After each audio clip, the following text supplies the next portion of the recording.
Sha'Carri Richardson, the American sprint sensation who holds a world championship and Olympic silver medal, just dropped a bombshell about Australia's legendary Stawell Gift that has the entire track and field community buzzing. Richardson did not just dismiss the 144-year-old race. She laughed out loud when her manager first suggested it. Her exact words when told about racing in a small sheep farming town in Victoria? What? Where? Bah ha ha. Good one. Wait, what? You're serious? Why would I do that? But here is the kicker. Despite calling it practice, Richardson is still confident she is going to win the $40,000 prize. And if you understand what she is capable of, that confidence should have every Australian sprinter very, very worried.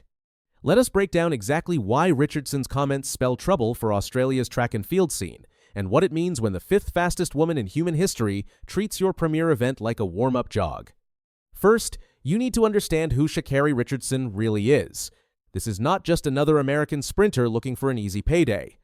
Richardson became the world 100-meter champion in 2023, ran the anchor leg that won Olympic relay gold in Paris, and holds a personal best of 10.65 seconds. To put that in perspective, she could probably beat most elite male sprinters from decades past. The 26-year-old from Dallas has become one of the biggest names in global athletics, with her colorful hair, bold personality, and devastating speed, making her a household name far beyond track and field circles. When someone at this level calls your race practice, it is not just confidence talking.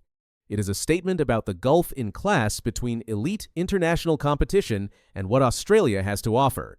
Richardson's agent Emmanuel Hudson presented the Stawell Gift idea as essentially a paid training session. The conversation, according to the athlete herself, went something like this. Think of it as a training run you get paid for. Richardson's response? She thought about her childhood running in fields and decided why not give it a try. But the real gut punch came during the press conference with Channel 7 presenter Jason Richardson, a former Stawell Gift winner himself. When asked if she might need to extend herself once she understood the quality of competition, Richardson held her ground completely. No, I still think it's going to be practice, a glorified practice. I will put the glorified in front of it. That word glorified is doing a lot of heavy lifting there.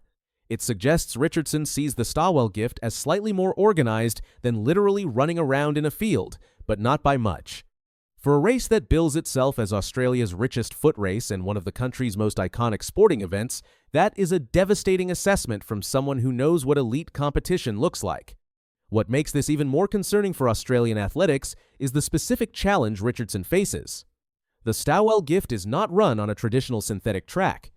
It is run on grass, uphill, over 120 meters, with a handicap system that sees competitors start at different points based on their ability. Richardson and her partner Christian Coleman will both start from scratch, meaning they give every other runner in the field a head start. The handicap system at Stawell is designed to level the playing field. Slower runners get to start meters ahead, while the fastest competitors start at the back and have to chase down the field. Only 2 scratch runners have ever won the women's event in its entire history. The last was Brie Rizzo in 2025, who won't be defending her title this year. Running on grass presents its own unique challenges. The surface is softer and less predictable than synthetic tracks, making it harder to generate the explosive power that elite sprinters rely on. The uphill gradient adds another layer of difficulty, requiring different pacing and technique than flat racing.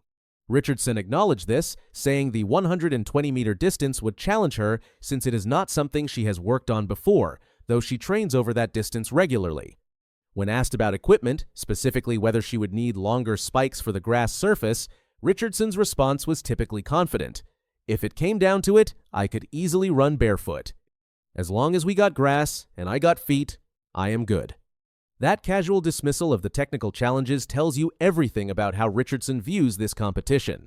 She is treating potential equipment adjustments as an afterthought, confident that her raw ability will overcome any surface-related disadvantages. But here is what should really worry Australian athletes. Richardson is not coming to Stawell out of shape or unprepared.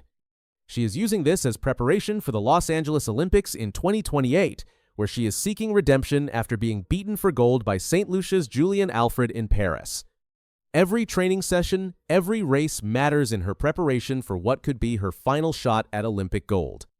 When a world champion treats your premier event as training, it reveals the gap between Australian domestic competition and the global elite. Richardson's jog, as one observer noted, is your sprint. Her sweat is your heart attack. The level she operates at daily would be career-defining performances for most athletes. The presence of Richardson and Coleman at Stawell also highlights how the event organizers had to reach outside Australia to generate genuine star power. Local heroes Gout and Lachlan Kennedy, who drew crowds last year, are focusing on national championships instead of returning to defend their performances. This creates a concerning narrative for Australian track and field. The country's biggest professional athletics event needs to import global talent to maintain relevance, while the emerging local stars prioritize other competitions. It suggests the Stawell Gift, despite its history and prize money, is not seen as essential for career development by Australia's best athletes. For the athletes who will line up against Richardson on Easter Monday, the psychological impact is already evident. Defending men's champion John Evans called the prospect of racing Coleman surreal and hopes to pick up a few tips.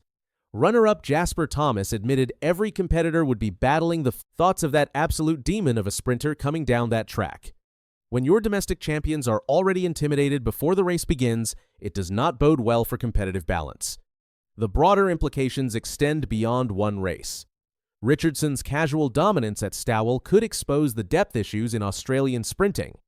If she wins comfortably while treating it as practice, it raises questions about the standard of domestic competition and whether Australia's sprint development programs are producing athletes capable of competing globally. Moreover, Richardson's comments about Australia having funny animals and nice beaches while asking if the Olympics are down there soon suggest a limited awareness of Australian athletics beyond tourist attractions. For a country that prides itself on sporting excellence, being seen as a vacation destination with a side of amateur competition is hardly flattering. The reality is that Richardson's presence at Stawell, while generating publicity and prize money, might ultimately prove more damaging than beneficial for Australian athletics' credibility. If she wins easily while publicly treating it as practice, it reinforces perceptions that Australian track and field operates at a lower tier than global competition. Imagine the brutal optics. Domestic runners who have spent 12 months meticulously tailoring their spikes and dialing in their uphill, grass track technique for the biggest payday of their lives, getting completely smoked by an international star treating it as a light tune-up.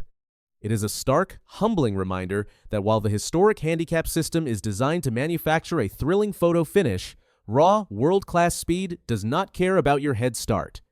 As Richardson herself put it, she is not coming to Stawell with any burning desire to claim a place in athletics history. But her dominance might just create history anyway, becoming the latest example of how far Australian athletics has to go to compete with the world's best. When the race unfolds at Central Park on Easter Monday, Australian athletics won't just be competing for prize money. They will be fighting to prove that their marquee foot race deserves more respect than glorified practice from the world's elite.